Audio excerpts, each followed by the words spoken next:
My name's Grant. Um, Starting a little thing here, talking nutrition, talking training, and that kind of stuff. So, little background about me quick. I started getting real serious into training and nutrition a little over 2 years ago. I really liked it. It was really good for me. It helped me kind of get out of a slump I was in where I put on a little bit of weight, and it was pretty helpful. Big surprise that training and eating right helped. Um, but yeah, so something I want to kind of touch on today is cheat meals, and more specifically, cheat meals and training. So, when I first started, tracking my macros, doing all that stuff, I didn't have a cheat meal for, months, like long term, long term relatively, like 5, 6, 7 months. I stuck on it, and for me, like that's pretty easy to do because if I say I'm gonna, eat clean for whatever, um, I don't have, a big urge to go out and have a cheat meal.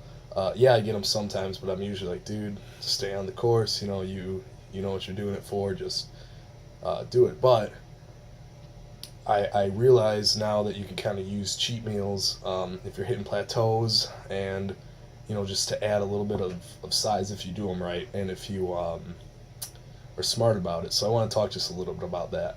Um, so smart cheat meals, kind of interesting. Um, sure, man. Like, let's say going to a Pizza Hut and eating, three extra large pizzas by yourself, right? A lot of carbs, a lot of fats, not getting much protein in there, a lot of sodium. Um, you know, it's a cheat meal, so whatever. If you want, you want to go about it like that, you can do that. That's fine. As long as it's not a cheat meal every other day. Even maybe even once a week. That's kind of a little too frequent if you ask me. I aim for like once a month. Um, but an example of a smarter cheat meal, man, somewhere like Who Hut. I mean, you can go there, you can pile your plate with different proteins, a bunch of veggies, get some micronutrients in and stuff, and that's awesome. I mean, you can really have a cheat meal there and not be like super impactful on your diet, um, and your overall goals. So something else that kind of I kind of learned about cheat meals for me, and this is all my opinion. I'm not an expert in this field at all. I'm just saying, with my 2+ years of doing this and seeing what affects me and how it affects me. Um, if you're if you go into the day, knowing you have a cheat meal that day, um, train a big muscle group. Train legs, train back. Hell, even just do a whole day of compound movements. Get really have your body like begging for those calories, begging for those fats, proteins, and carbs.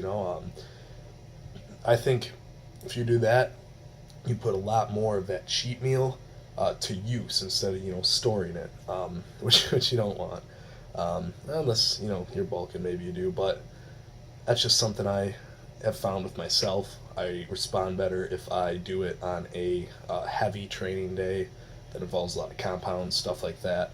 Can help getting through plateaus too.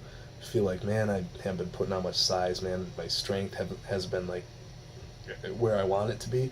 Yeah, go out, have a cheat meal, eat a shitload, and maybe you'll see how you respond from it. Because it's kind of what all this is about. You're testing yourself. You're kind of you're your own experiment. You're doing one thing, you say, oh, this worked really well, or this didn't. I felt like shit after I did this. Okay, so cool. Learn from that. Don't do that again, but maybe keep this one here in the back pocket.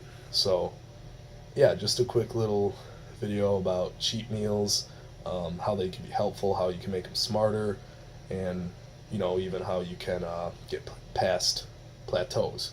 Um, and I'll kind of leave the video there.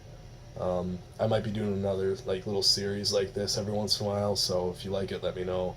But yeah, have a good one, guys.